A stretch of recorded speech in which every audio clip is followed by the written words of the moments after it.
医生出来跟我宣布，说我父亲死亡了，有一种特别愤怒的感觉。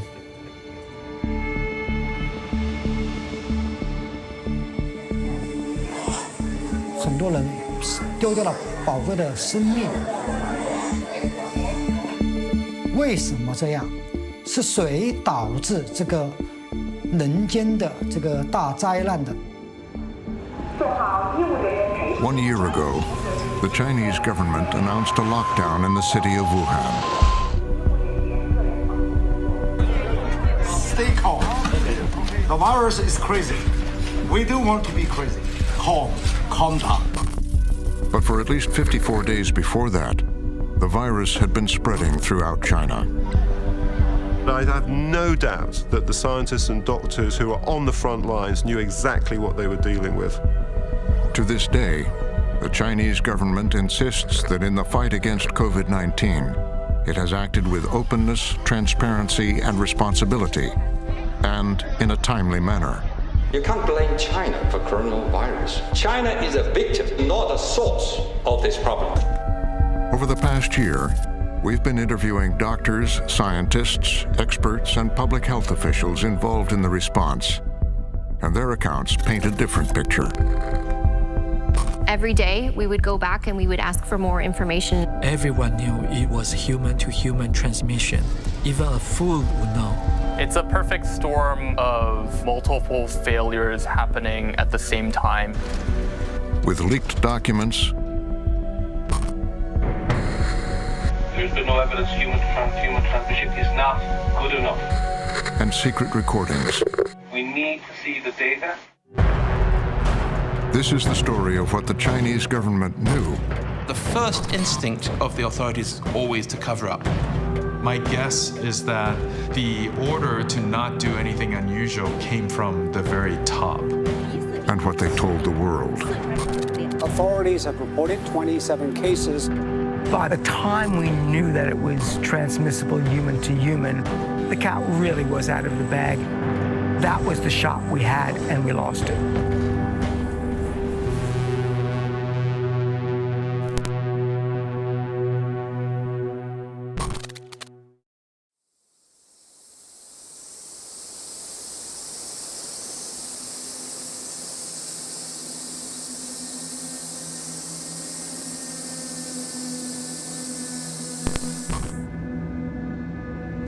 Here of a severe flu-like illness, which experts say is a worldwide threat to health. The pneumonia-type bug first appeared in Guangdong province. Officials there saying the outbreak is under control. The World Health Organization has issued a global alert. The virus behind a severe outbreak of pneumonia.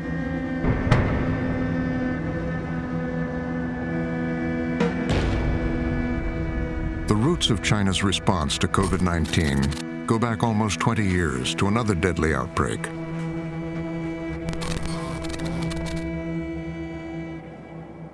The story does start with SARS, and it began with the lack of transparency from China. In November 2002, an outbreak of severe acute respiratory syndrome, or SARS, began in southern China. The virus is thought to have passed from a bat into a civet cat and into humans at a market. It then spread quickly through southern China's crowded factory cities. Doctors identified that something unusual happening, reported to the local public health authorities. It took weeks and months, for them to take decisive action. China's authoritarian government maintained everything was under control. The immediate response of the Chinese government was literally to lie and dissemble.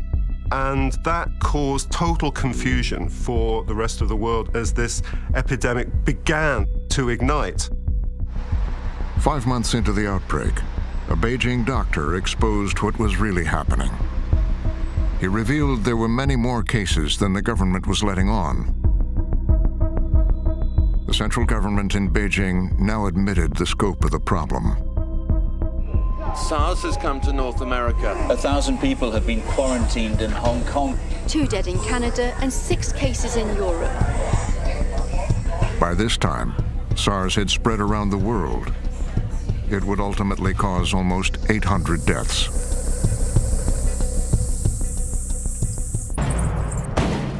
In China, the cover-up shook the country.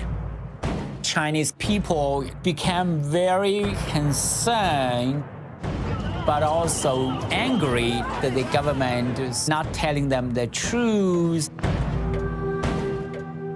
There were stories of kind of people like rising up, mistrusting information.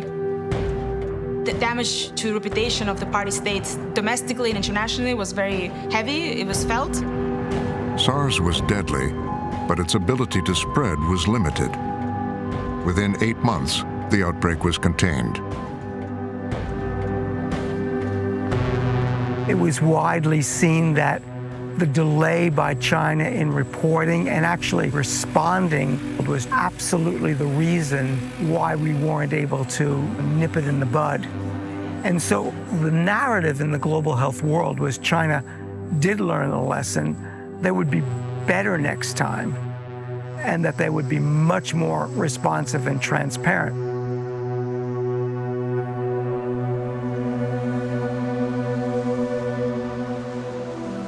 Beijing set about making sure that SARS could not happen again.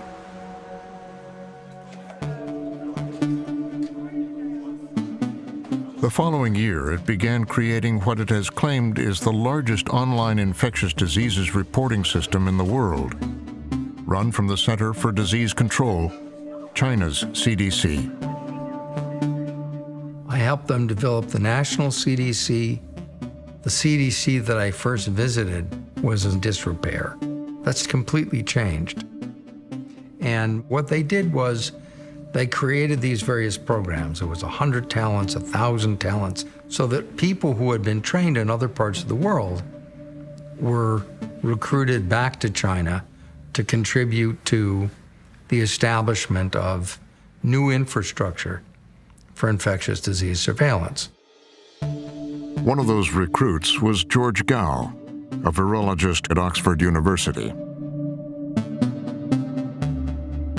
He became the head of the China CDC in 2017. Let me tell you how we organize the disease control and public health in China.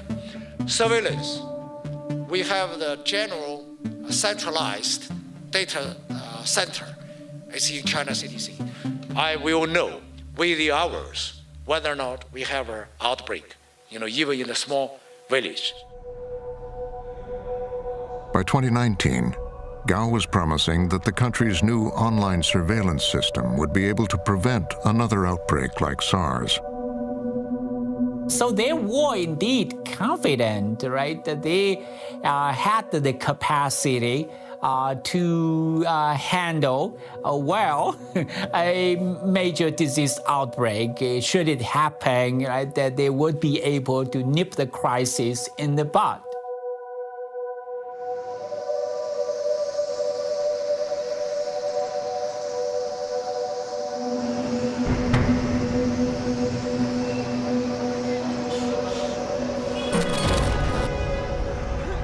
On the 1st of December 2019, a man in his 70s fell ill.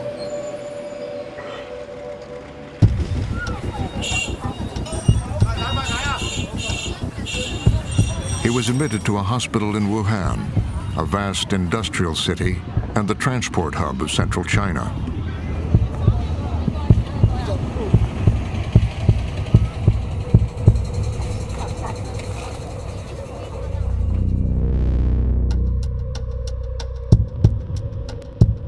Unbeknownst to anyone at the time, within days, up to 200 people were likely already infected with the coronavirus. They were walking around undetected, most likely with mild symptoms or none at all. Many of the cases would be traced to a sprawling live animal market which supplied the city's restaurants and food shops.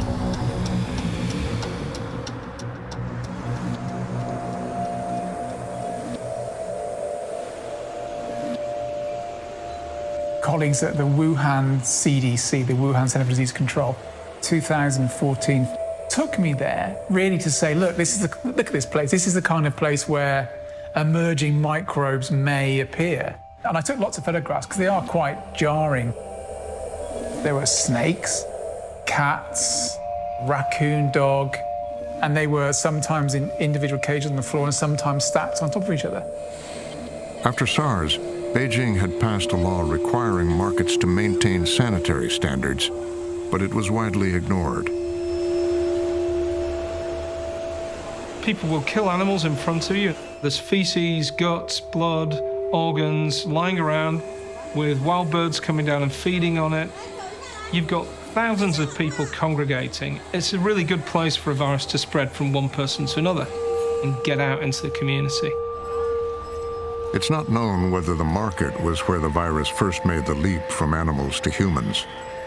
But by mid-December, several people were turning up at nearby hospitals.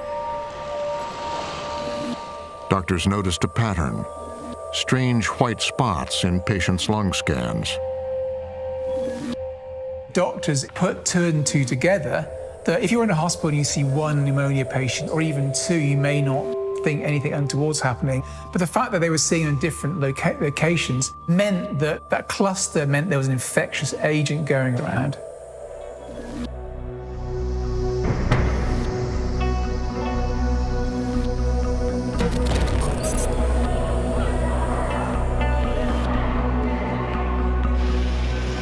Three weeks after the first illnesses emerged, doctors at Wuhan Central Hospital took a sample from a patient's lungs.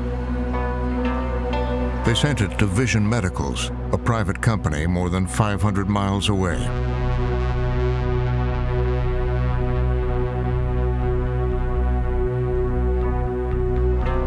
Within 48 hours, the company had come up with a short genetic sequence of the virus.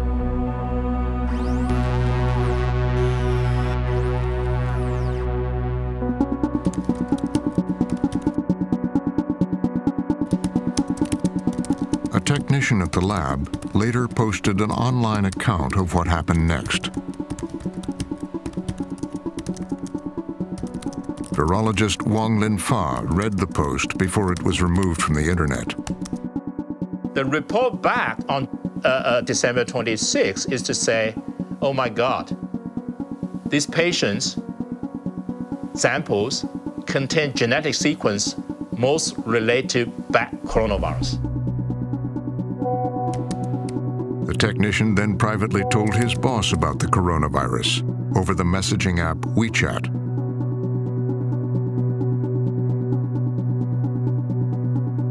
Coronaviruses are a large family of viruses which includes SARS and the common cold. The sequence from Wuhan hadn't been seen before, but it was strikingly similar to SARS.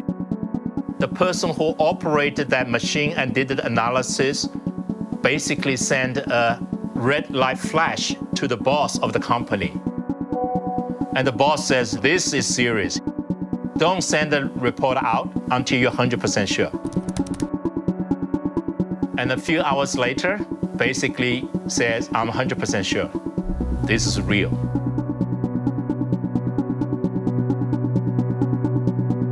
The lab informed the doctors at the hospital and the Wuhan CDC. They also sent the sequence results to the state-run Chinese Academy of Medical Sciences in Beijing. Over the coming days, word of a new SARS-like virus was starting to spread among officials in Wuhan and Beijing. Several more samples were sent to other labs for sequencing. None of these results were initially shared with the international community. So the sequence of a pathogen is really important because that is what allows people to figure out how quickly the pathogen is spreading and to be able to create tests to detect the virus is really crucial information for health authorities in other countries to start detecting this virus. You know, where is it going? Is it going to go outside of China? Is it going to become a pandemic? Is it human-to-human transmissible? Of course, you don't want to rush out some information that could potentially be false and, make everyone think that, oh, this is some other kind of pathogen and somehow misinform people. Almost a month after the first cases emerged, hospitals in Wuhan were receiving dozens of patients with severe pneumonia.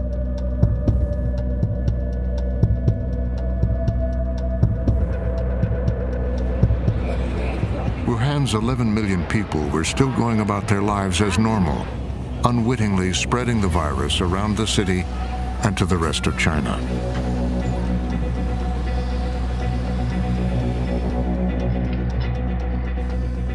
Then a lab in Beijing that had been reviewing a sample of the virus sent Wuhan Central Hospital some startling results.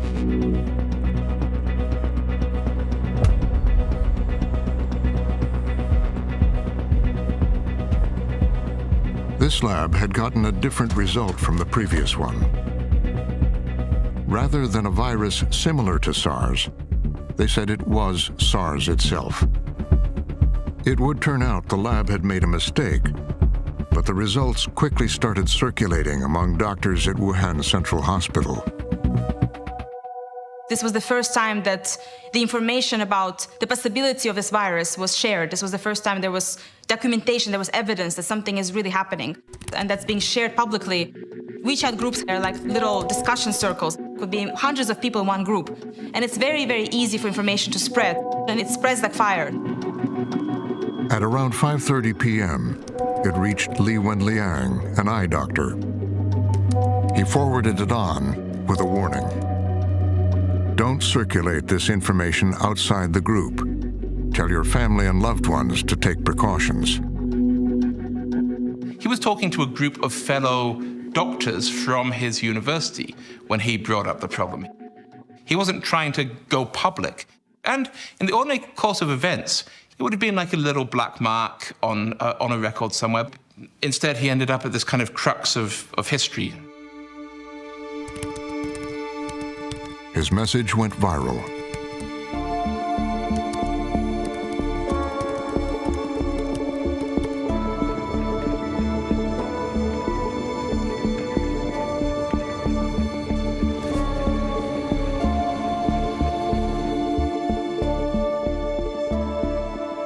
In Wuhan, the local health commission ordered the city's hospitals to report any new cases directly to them and barred them from releasing information to the public.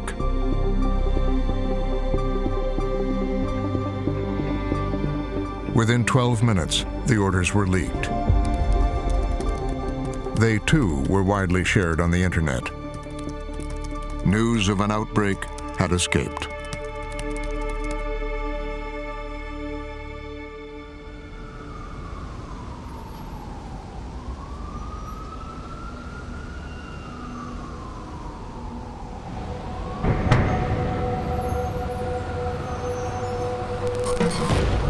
I guess you could say it's the most wonderful and busiest time of year. A lot of people, high volume, are going to be traveling. They estimating 40. That night, the rumors reached Marjorie Pollock, an epidemiologist with ProMed, an organization which sends out alerts on disease outbreaks. I checked my email after dinner, and I had an email from a colleague in Taiwan. Social media was ripe with lots of chatter going on in Chinese of an outbreak, and did we know anything about it? I was able to monitor the Weibo posts, and it was just going wild. My reaction was, we're in trouble. It was very much a deja vu of what happened with SARS-1. So put together a report to go out as what we would call an emergency post, getting it out as soon as possible.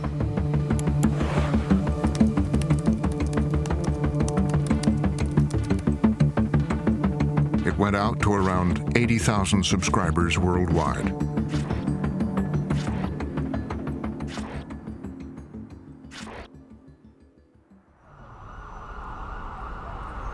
It's already the new year in much of the world, and here in New York, they're getting ready for the most famous New Year's spectacle, the ball drop in Times Square. Peter Daszak, head of a New York-based infectious disease research organization, contacted Marjorie Pollack with more news. I got hold of her on New Year's Eve, and as the champagne was getting warm, we realized something really serious was going on in China. We had it from a good source that this was a coronavirus and that it was 20% different to SARS. So we knew that SARS was pretty good at transmitting from person to person. We knew it had a 10% mortality rate. That's a huge red flag. And really knew something was wrong when every single senior person that I was trying to get hold of in China was busy. I sent a really long text to George Gao, head of the CDC. I offered to send a team out there to come out there and do anything to support him. And I got the shortest response ever from George, which was, Happy New Year. But George Gao did contact virologist Ian Lipkin with information about the virus. This is the first time Lipkin has publicly recounted details of their conversation. I was in a restaurant waiting to ring in the new year, and I got a call on WeChat, and it was George Gao. He'd identified the virus, it was a new coronavirus, and that it was not highly transmissible. Well, this didn't really resonate with me because I'd heard about many, many people who'd been infected. I think he was just wrong. You know, I don't think he was duplicitous. I think he was just wrong. He should have released some sequences and said, this is what we know. These are the sequences we have. My view is that you get it out. That's the way we do it, because this is too important to hesitate.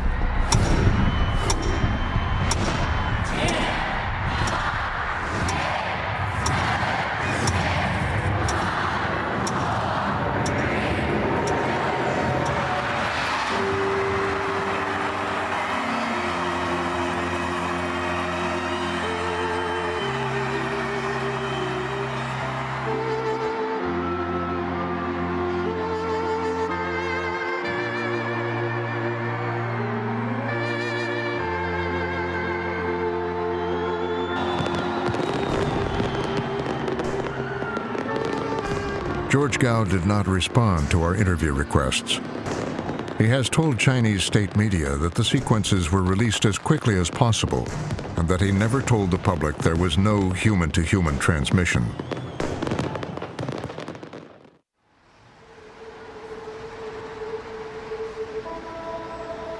News of the possible outbreak had actually spread far beyond Wuhan by late December.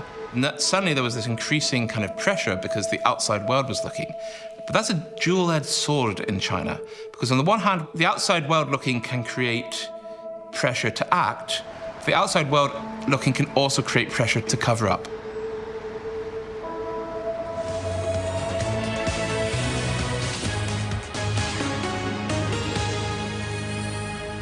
Viral pneumonia has hit central China's Wuhan city. Authorities have reported 27 cases in total, 7 of which are critical. The National Health Commission now instructed Wuhan health officials to announce the outbreak. The news was aired on state-run TV. Patients are reported to have worked at a local seafood market. But the officials played it down, describing it only as a viral pneumonia that was under control. They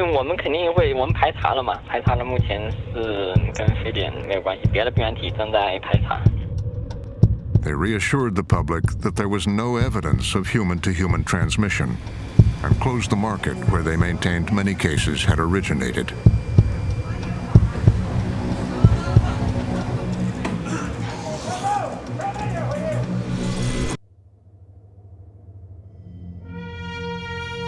The first instinct of the authorities is always to cover up. One of the key values of the Chinese Communist Party for the last 40-odd years has been stability.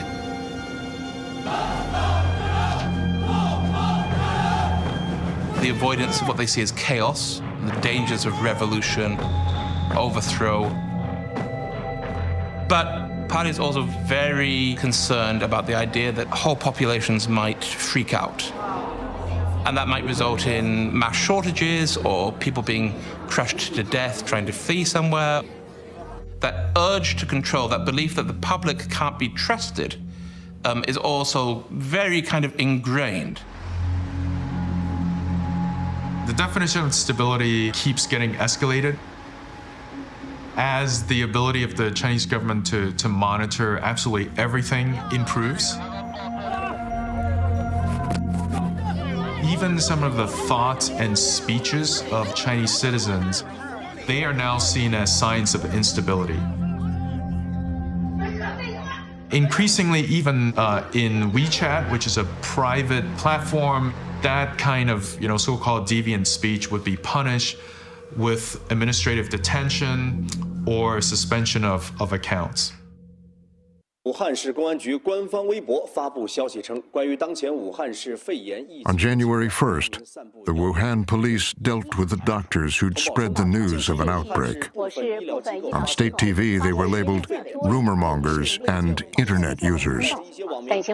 Several were given official reprimands by the police. The news was widely covered on national television.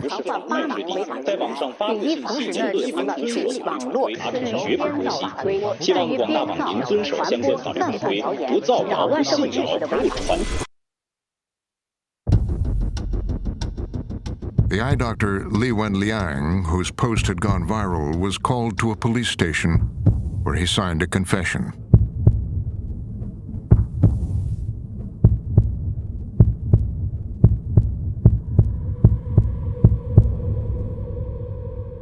The Chinese government has disputed that what happened to Li is evidence they were trying to suppress news of the outbreak. They say he was simply being urged not to spread unconfirmed information, and that all countries have strict rules on the confirmation of infectious diseases.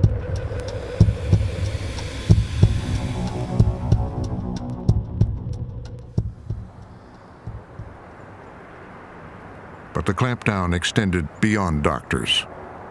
Chinese journalists were now subject to specific censorship instructions, and key words began to disappear from the internet.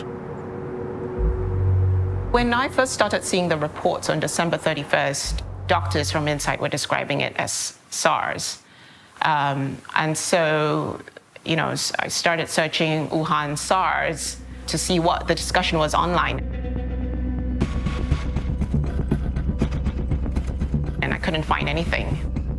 You had that standard term, that relevant search terms blocked, which is not a surprise because the government obviously wants to keep things stable. I'm pretty sure they did not want any comparison to SARS. They wouldn't want a panic to ensue because of that. But by now in Beijing and Wuhan, top government officials were confronting evidence that they were dealing with something potentially serious, a novel coronavirus.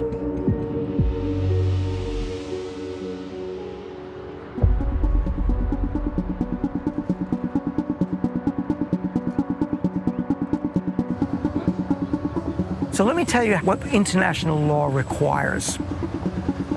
If the government knows about a novel infection that meets the criteria within the international health regulations, and a novel coronavirus, by definition, meets those criteria of a potential public health emergency of international concern, the government is obliged by law to report that to the World Health Organization within 24 hours. So it was reportable. The failure to report clearly was a violation of the international health regulations. The World Health Organization first learned about the outbreak not from the Chinese government, but from social media and a ProMed post. On January 1st, its incident management team began a series of emergency conference calls. I remember sitting on the floor in the living room of my sister's house at 3 o'clock in the morning on those calls with the aim of, really understanding the situation. We had the assumption initially that this may be something new, that it may be a new coronavirus. And as a respiratory pathogen, for us, it wasn't a matter of if, human-to-human transmission was happening. It was, what is the extent of it, and where is that happening? WHO officials requested more information from China's National Health Commission. It was 2 days before they heard back. What they were told was vague. There were 44 cases of viral pneumonia of unknown cause. The country has an obligation to answer WHO's questions honestly, fully, and transparently. And I don't think that happened entirely. Anytime you get an emerging disease outbreak, it's a little bit of chaos at the beginning and also a little bit of disbelief. But having said that, it's hard, knowing what happened at SARS, why the WHO was not informed straight away. Once you report to WHO, it's open to the world. You start to get travel and trade restrictions placed upon you. China had the memory that they lost a lot of economic productivity and travel and tourism and trade during SARS. And so I think China's view was that it wanted to handle this pretty much, and that it was going to, it didn't want outside interference. The Chinese government refused multiple interview requests. Instead, it shared a document called Reality Check of U.S. Allegations Against China on COVID-19. The document states, "We have all along been in good communication and cooperation with the WHO, and China has provided timely information to the world in an open, transparent, and responsible manner."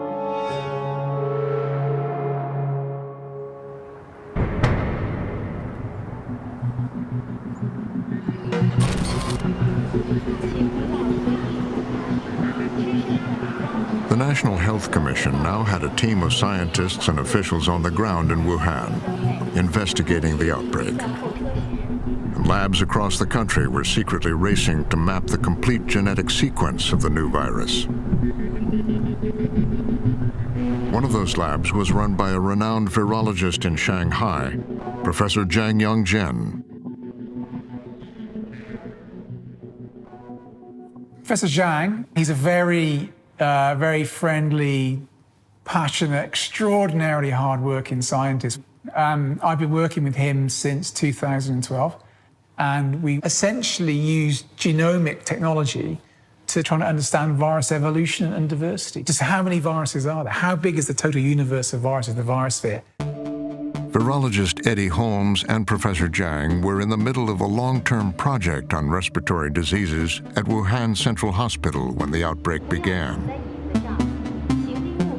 On the 2nd of January, lung samples from infected Wuhan patients were sent by high-speed train to Zhang's lab.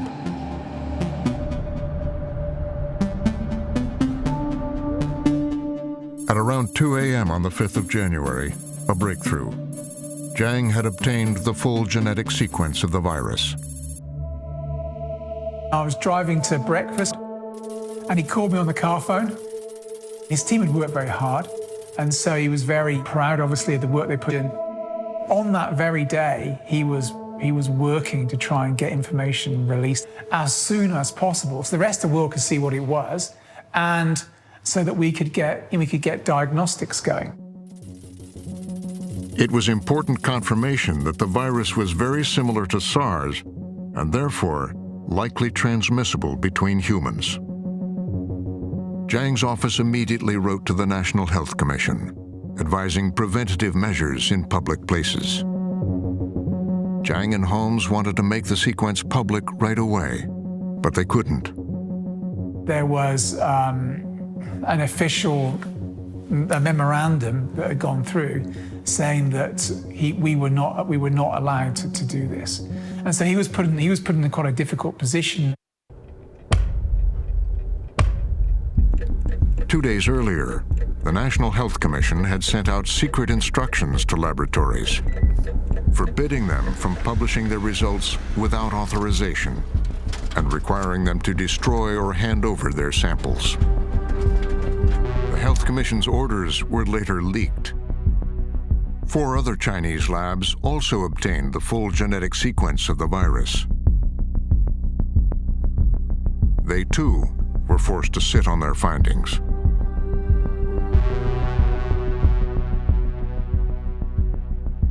I mean, the notice says very clearly that you cannot spread or disseminate any information about this pathogen to the outside world.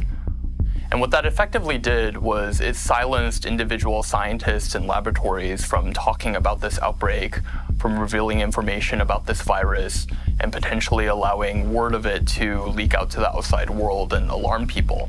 The question then naturally becomes, why would you do something like that? Why would you order people not to talk about this virus? And it's difficult to say exactly what the motives were behind that order. From all indications from the way they behaved in early January, they seem to be really treating this as a slow-moving virus.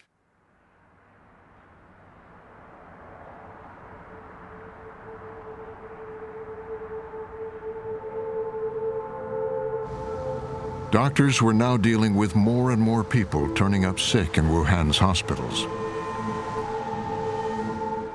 Health workers have been forbidden from talking to the international media without authorization, but one agreed to speak. This is the first time a health worker from Wuhan Central Hospital has talked to international journalists about what was happening in those early days of the outbreak. We are protecting the person's identity and using an actor's voice. I began to suspect there was human-to-human transmission around the 5th or 7th January. There were so many people who had a fever. The respiratory department became full around the 9th or 10th January. I realized this thing had become big. It was out of control. Then we started to panic. But on state television, a representative of the government team investigating the outbreak maintained it was a viral pneumonia. 现在我们看到的情况，总体来讲还是可控的。那么大部分的病人还是相对来讲比较轻，而且有部分病人已经出院了。当然不排除个别的病人会比较重，因为每年的肺炎实际上都会有非常严重的病人。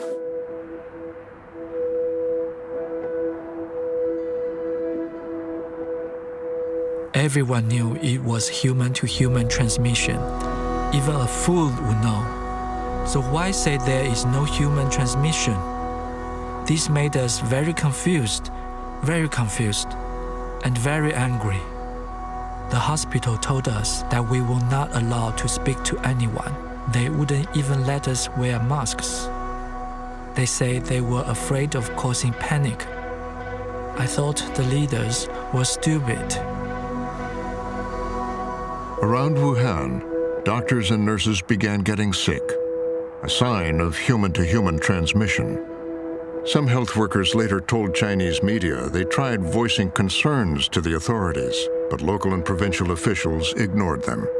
I think the main concern is that what if this is a false alarm, right? And if there's chaos, instability, people panic, then they would look bad in the eyes of the central leaders. That is not good for their personal careers.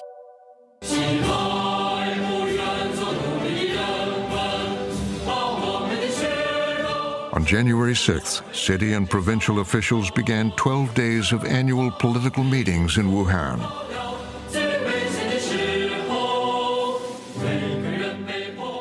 There are indications that Wuhan city officials did not want information about this outbreak to really spread because, they really want things to go as smoothly as possible to make themselves look good. There also could have been an order from the top down where they were saying, basically, get this under control, but don't tell anyone because we don't want to alarm anyone. It's very possible that there was kind of a systemic failure. It's a perfect storm of multiple failures happening at the same time in different parts of the government bureaucracy. We asked the local and provincial governments for comment, but did not receive a response. The Chinese central government insists it took the most comprehensive, rigorous, and thorough measures, and that by the 7th of January, Xi Jinping had issued epidemic response instructions. Though the details of those instructions have not been made public. As the virus continued to spread, the world outside Wuhan largely remained in the dark about what was going on. I reported the first story, which was on January 6th. The 2 people I spoke to in Wuhan who were sick told me, oh, we're fine, no one in our family is sick. And so I thought, oh, okay, it's probably some, pneumonia-like illness that's not going to sweep around the world. I also spoke to a couple of experts. They also thought that it was not going to be that significant. Health workers were not getting sick, and no one had died at that point. I believed that the Chinese government would not think of covering up the way they did during SARS, and that if the hospitals were overwhelmed, there would be no way to cover that up. I do wonder whether my first report, conditioned people to think that this was not such a big deal after all.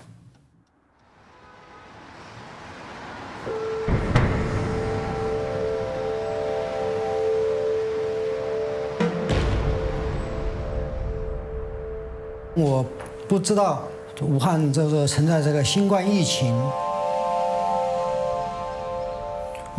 怎么说呢？我和我父亲啊都是武汉人嘛，我从小在武汉长大，我离开武汉是很早的，也去了很多地方。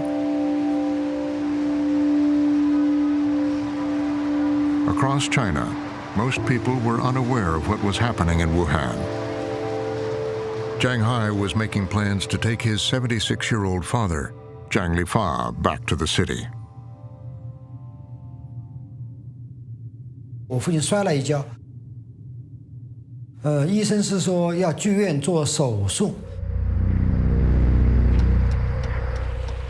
我开车嘛，带我父亲回武汉，因为我父亲他是享受公费医疗的。Zhang Hai checked his father into the People's Liberation Army Hospital in central Wuhan to have his broken leg operated on. 就跟我父亲用的是全麻，全麻后我父亲是第3天才苏醒过来的。当时医生跟我说，我父亲手术是很成功的，同时恢复啊也是挺好的。当时我父亲的脸色是很圆润的啊。在医院的时候，我就是看医生嘛，他们也是戴着很普通的一个口罩，并没有什么别的防护那种措施。如果我知道武汉存在新冠疫情这个病情的话，我肯定是不会开车送我父亲回来。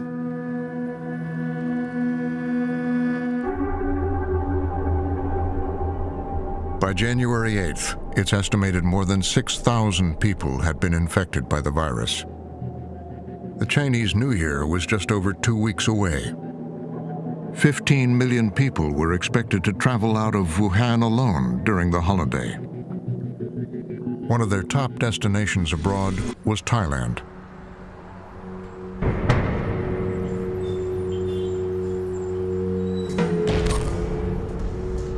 Publicly, the Chinese government was still saying that cases were linked to the Huanan market, and there was no evidence of human-to-human transmission. But Thai health officials were skeptical. China said that there is no evidence that the disease has human-to-human transmission. But we all know very well that for the pneumonias, usually there will be some human-to-human transmission. So that is what we prepare for. So we started screening the passengers from Wuhan. Bangkok's main airport began temperature checks on all passengers from Wuhan, not just those who had been to Huanan Market.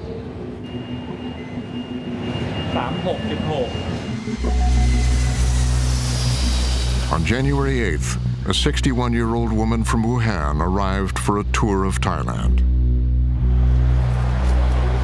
When she take a ear thermal scan, it's more than 38 degrees Celsius, and then we repeat again, and also the temperature is also still increasing. When Dr. Rome interviewed the woman, he discovered an alarming detail. In the beginning, we know only the Huaman market is suspected source, and then she said, "Oh, I not go this market, not contact with Hunan market at all." So that is really the critical information for us, that the spreading may be generalized in Wuhan. Thai health officials took a sample from the woman. They wanted to be sure it was the same illness as the one spreading in Wuhan.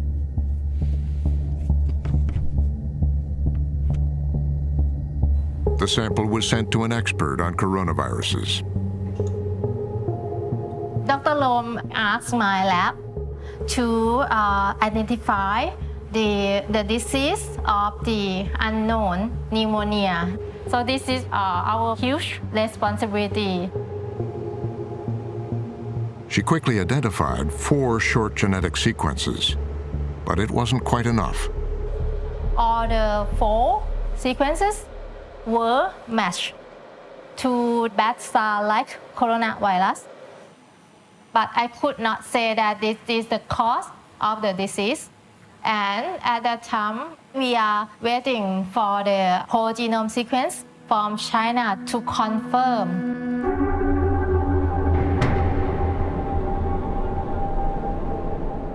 Officials at the World Health Organization were also waiting for more information on the virus. Publicly, the WHO had been echoing China's official position that it was a viral pneumonia. But behind closed doors, something else was going on. The WHO starts to get concerned because they're starting to hear, the Chinese authorities know more. Oh, they had sequenced the virus. They've identified what kind of virus it is, but they don't know what's going on. And that we know because the Associated Press obtained some recordings of internal meetings by WHO officials. The Associated Press shared some of the leaked recordings with Frontline. They show that officials were frustrated at China's lack of transparency. We're going on very minimal information. I know it's clearly not enough for you to do a proper planning the way that I think we need to shift gears. We've all been, some of us have been here before in 2003. This is exactly the same scenario. Dr. Mike Ryan, who was overseeing the response to the emerging outbreak, was worried that the WHO would be accused of failing to warn the world. Despite our good intent,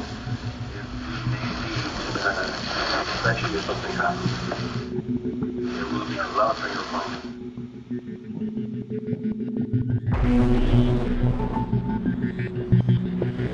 A really pivotal moment comes around January 8th when, they hear that the Wall Street Journal is about to report that Chinese authorities have identified a novel coronavirus. And this is information that the Chinese authorities have not told the WHO. The WHO was now getting critical information from the media, not from the Chinese government. Over the next 48 hours, Mike Ryan had a series of meetings with colleagues to discuss the mounting crisis. Where China can make a huge contribution to the world right now, that is the immediate sharing of the genetic sequences and primers with other countries. But unless they share that information and knowledge with others, it will probably not give them the best benefit. And it will certainly mean that other countries are going to have to reinvent the wheel over the coming days.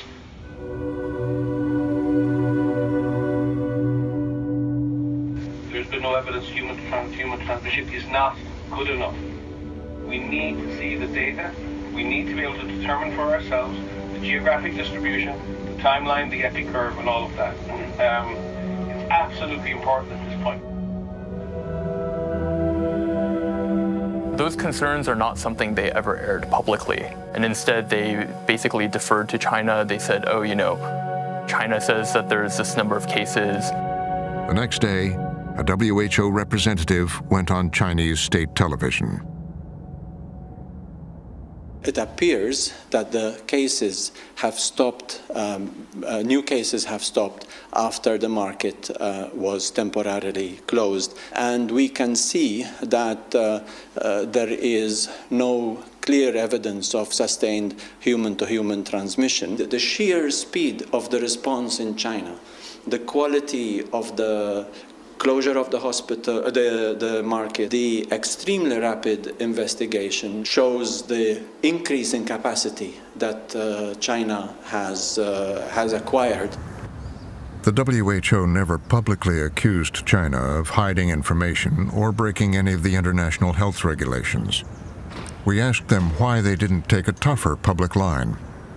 We have public discussion about the information that we have. We also have very direct conversations with countries privately, which are very strong in the sense of the information that we need. But we are at the United Nations Organization on Health, and we have a diplomacy that we use because this is really important that we work with all member states. We work with everyone, everywhere. Every day we would go back and we would ask for more information, and we would receive information every day. Was it enough every single day? No, but I could say that for every country that we've dealt with, in every outbreak that we have dealt with. WHO was caught in a really difficult bind. It could have publicly challenged China, or, and this is what WHO decided that it would do, to actually work with China behind the scenes to try to coax them to cooperate. Time and time again, there have been countries that have violated the international health regulations, and director generals in succession really never called out a country. Ultimately, the impression that the rest of the world got was just what the Chinese authorities wanted, which is that everything was under control, which of course it wasn't.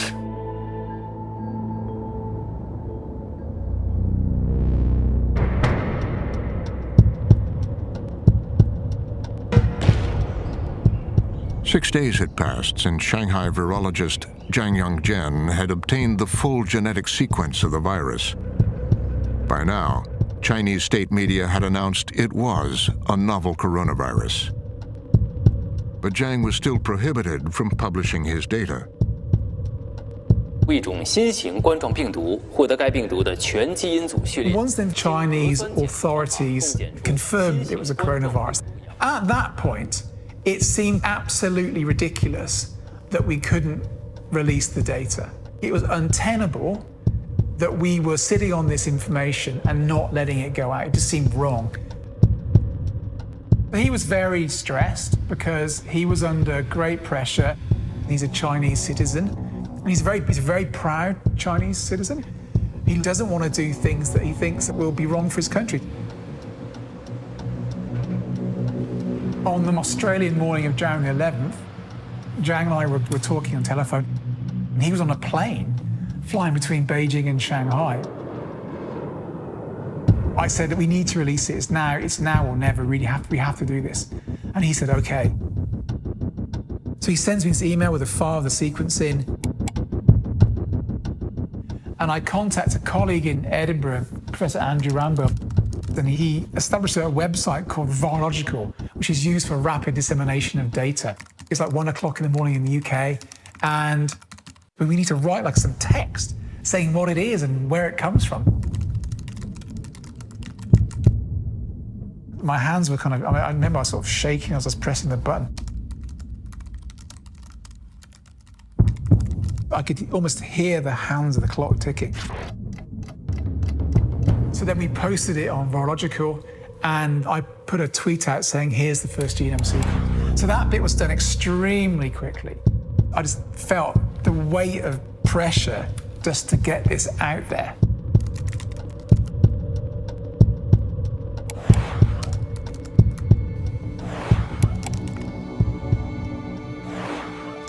So the sequence release was a key moment because it told people, right, this is the pathogen, this is what it looks like, it's a real thing, here it is, and now we can start. The release of the sequence forced Beijing's hand. Within hours, China's CDC and National Health Commission made public the genetic sequences they'd obtained and shared them with the WHO. The international community was now able to act. On January 13th, German scientists published a toolkit for a test, so other countries could check for cases. A Chinese tourist in Thailand is the first confirmed case of the new pneumonia virus outside China. Researchers in the UK then quickly did modeling to figure out, oh, you know, if there's these cases that are showing up outside of China, how many people are actually infected in Wuhan? And what they found was pretty alarming. It showed that there were probably thousands of people infected in Wuhan. After the release of the sequence, Zhang's lab was temporarily shut down for what the authorities called rectification. In the Chinese government's official account of how it responded, there's no mention of Zhang's role. They said that it took time to study and understand the virus, and that they wasted no time in releasing the sequence to the WHO.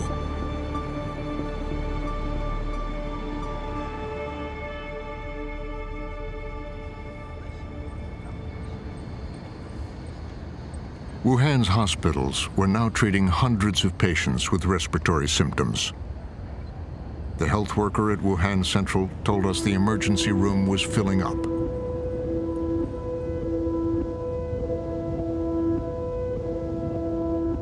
Every day, there were several hundred people with fever arriving at our emergency department. Hundreds every day. I was definitely afraid. I realized that this illness was everywhere.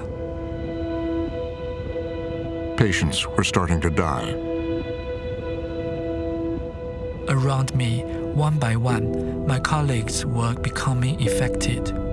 All of us were definitely scared. Although there were now hundreds of sick patients across Wuhan, they weren't being logged in the CDC's much-touted reporting system. The official case count had in fact been revised down to 41.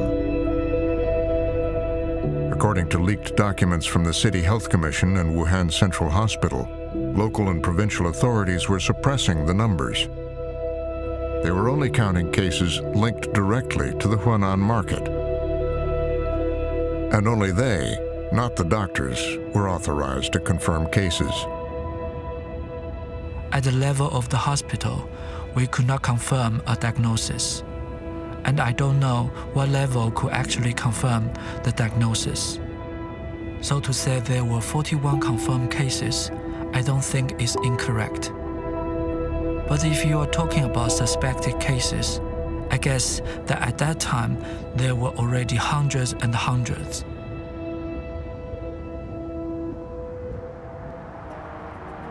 During this period, the National Health Commission scientists on the ground in Wuhan were gathering extensive data about the outbreak and preparing a paper on their findings.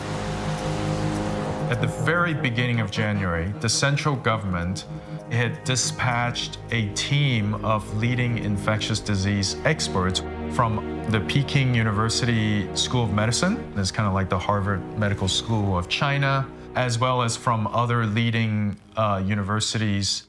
And so they arrived in Wuhan. They began to look at the clinical data that they had gathered up to January 2nd. The data covered all 41 official cases hospitalized by January 2nd. It was an alarming picture. It turned out only 2/3 of cases were linked to the Huanan market. The first case had no link to any of the others. There were clusters of cases within families. The National Health Commission scientists concluded the virus could have acquired the ability for efficient human-to-human transmission, and that there was potential for a pandemic.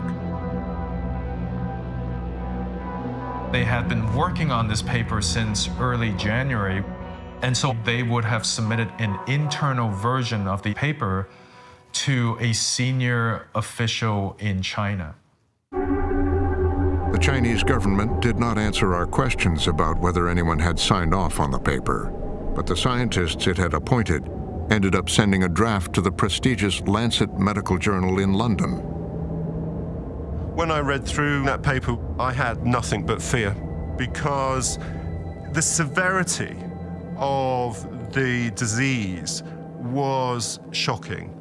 I mean, these patients, they were rapidly deteriorating into multi-organ failure, admission to intensive care unit, a high mortality. The virus was triggering this massive inflammatory explosion, which was damaging the organs of their bodies. And when you see the severity of the illness combined with the signal of the risk of a global pandemic, fear. Horton said he held off publishing the paper while it was getting peer-reviewed. In the meantime, Beijing did not make public its team's findings, including that the virus was likely being transmitted from human to human. I think that what was happening was that very difficult interface between the message coming from the scientists and the politicians who are trying to manage that message internally for domestic security and externally in terms of its international relations. And I think that's where the block took place. But I have no doubt that the scientists and doctors who are on the front lines knew exactly what they were dealing with.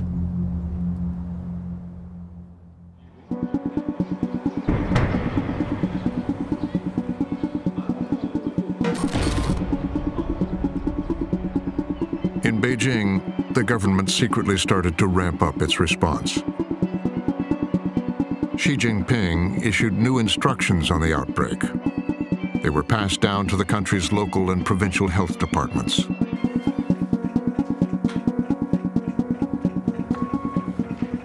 So the Associated Press's global investigative team obtained some documents and shows that on January 14th, China's top health official, Ma Xiaowei, he told the country's public health institutions to prepare for a possible pandemic. The documents contained warnings that the outbreak was likely to develop into a major public health event. China's most severe challenge since SARS.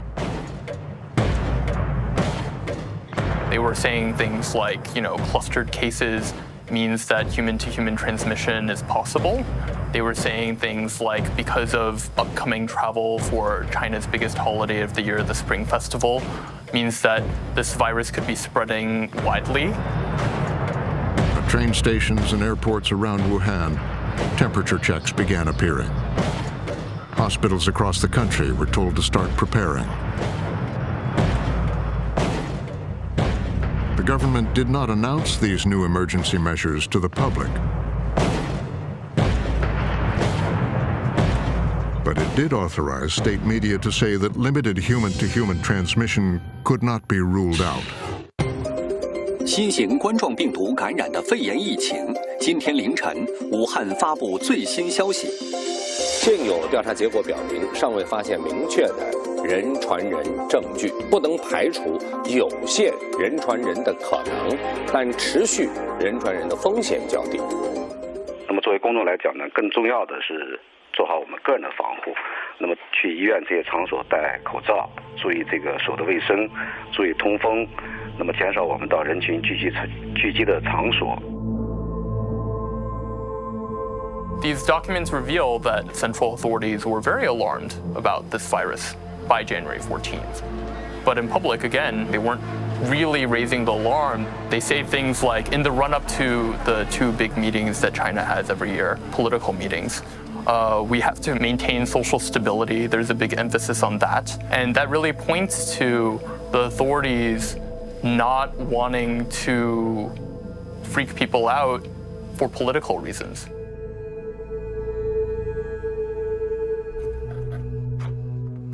In its official timeline, the Chinese government says that at the time there was great uncertainty about the new disease and that more research was needed to understand its mode of transmission.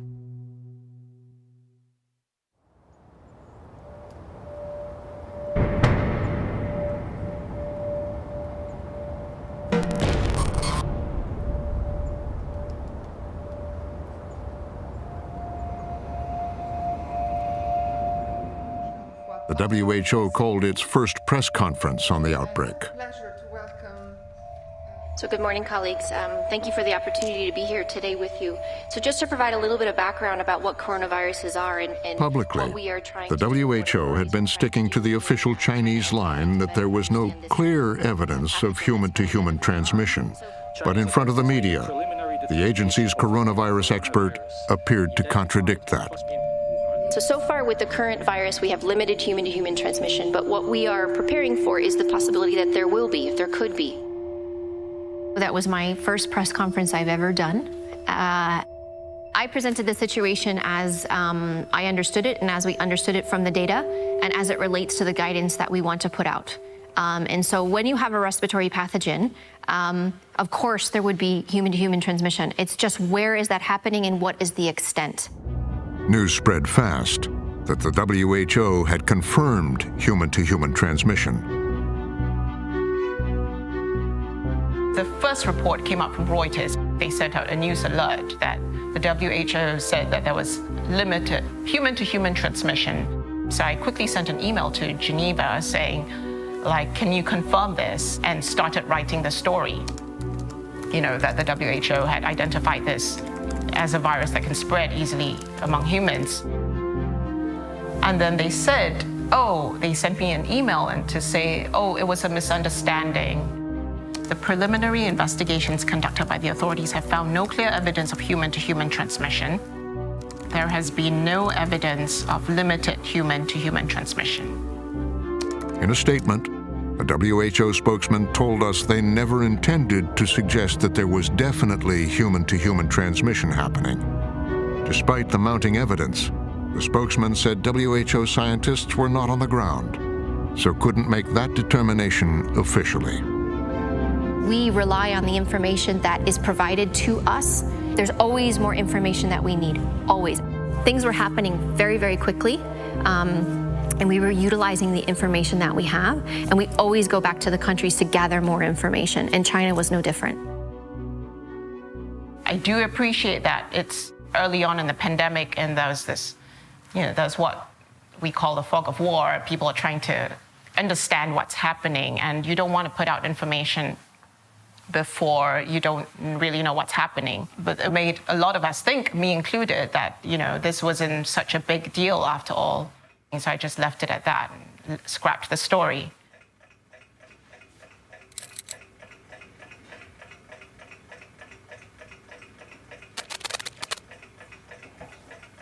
Outbreaks had now begun in other parts of China. People were turning up in hospitals in the major cities of Beijing, Shanghai, and Shenzhen.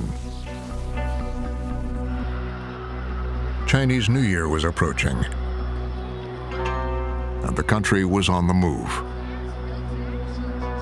What typically happens that in the run-up to the Chinese New Year, close to 300 million migrant workers leave the cities where they worked to return to their hometowns to celebrate the Lunar New Year with their parents and loved ones.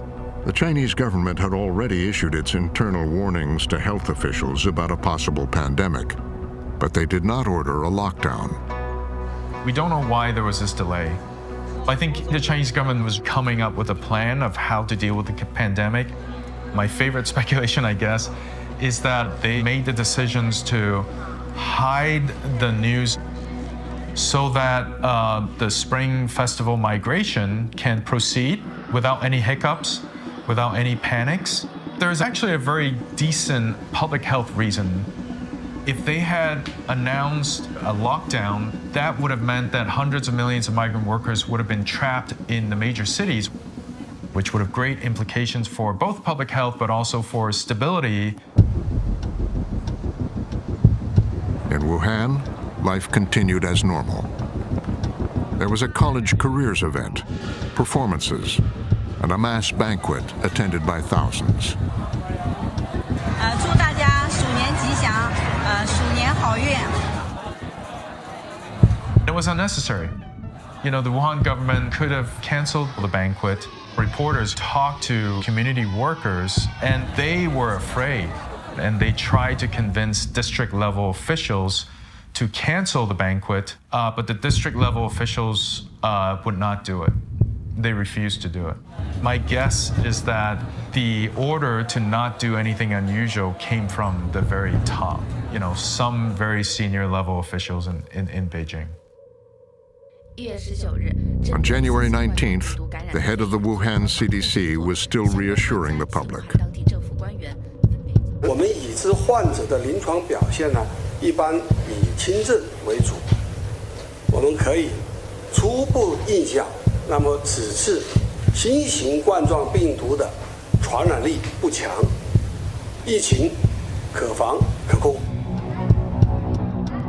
Neither Wuhan officials nor the Chinese central government have specifically answered for why they were still downplaying the outbreak and allowing these mass gatherings and travel.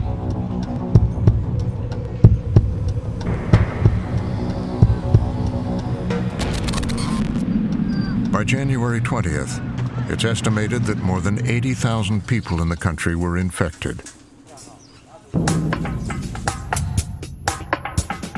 On state TV, the government finally acknowledged that the virus was spreading human to human.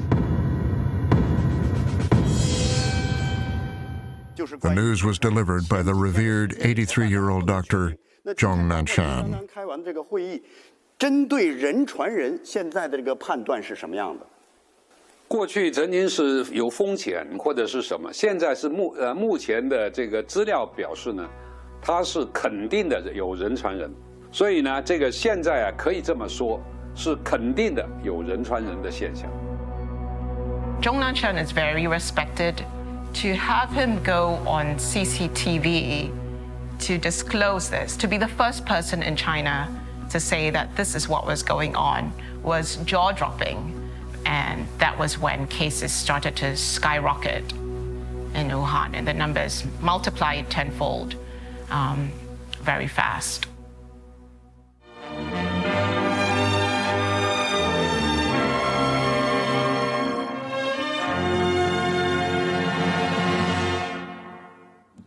本台消息，近期湖北省武汉市等多个地区发生新型冠状病毒感染的肺炎疫情。截至1月20号18时，境内累计报告新型冠状病毒感染的肺炎病例224例，其中确诊病例217例。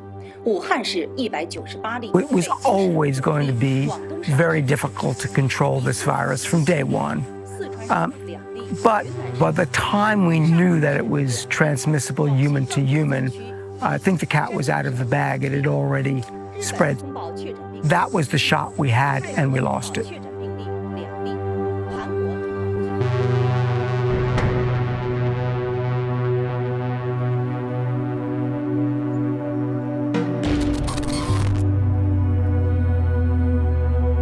At 10 a.m. on January 23rd, Wuhan was put on lockdown. The city, at the heart of a public health crisis in China, is shutting its public transport network. Flights cancelled, trains halted, highways blocked by police. 11 million residents have been told to stay put. CDC Director George Gao went before the media. I'll be here, okay? Stay calm. We have the virus there. The virus is crazy. We don't want to be crazy. Yeah.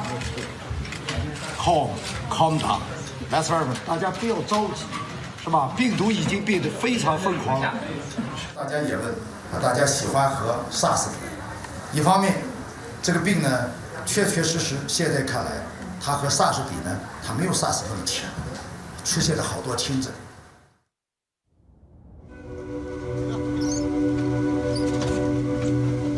Despite Gao's assurances, doctors on the front lines were confronting the reality that COVID-19 was much more transmissible than SARS.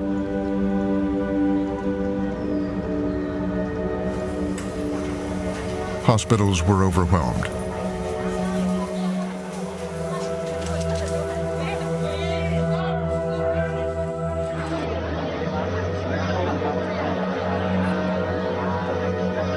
By one estimate, Wuhan Central Hospital received over 1,500 patients on a single day. There were some patients who didn't need to die.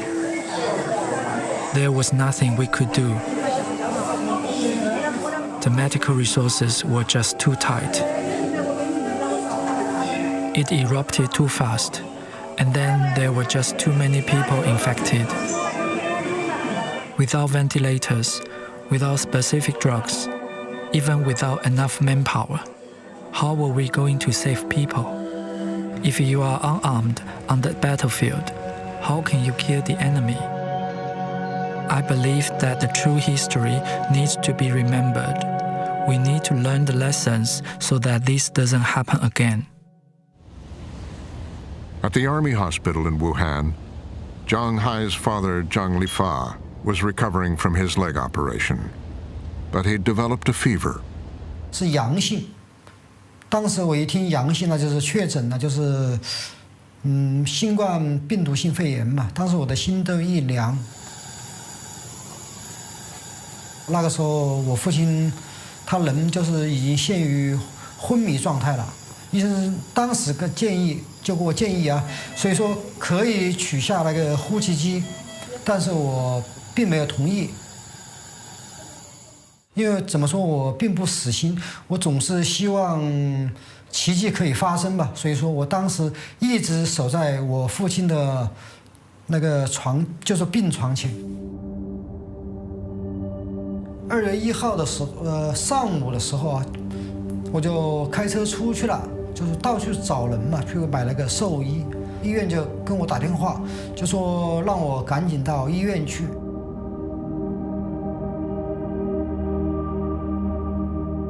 过了一会儿，几个医生就出来跟我宣布，说我父亲死亡了。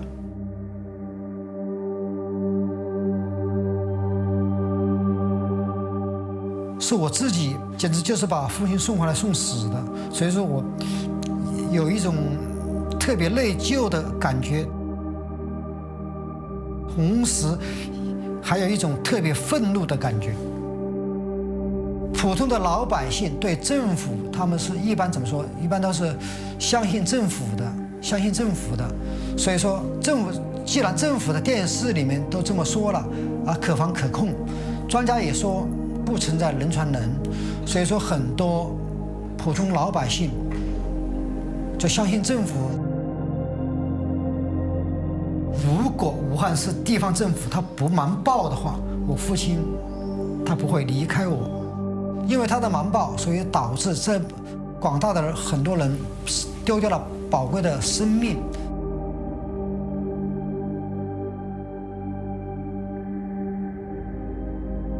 The Chinese government says fewer than 5,000 of its citizens have died from COVID-19. But many outside experts say the number is likely much higher.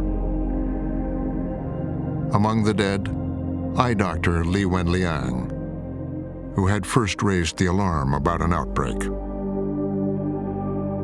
Around the world, the death toll is over 2 million and still climbing. Exactly 1 year ago today, the first COVID case in this country was confirmed. By next month, more than 500,000 lives could be lost to the virus.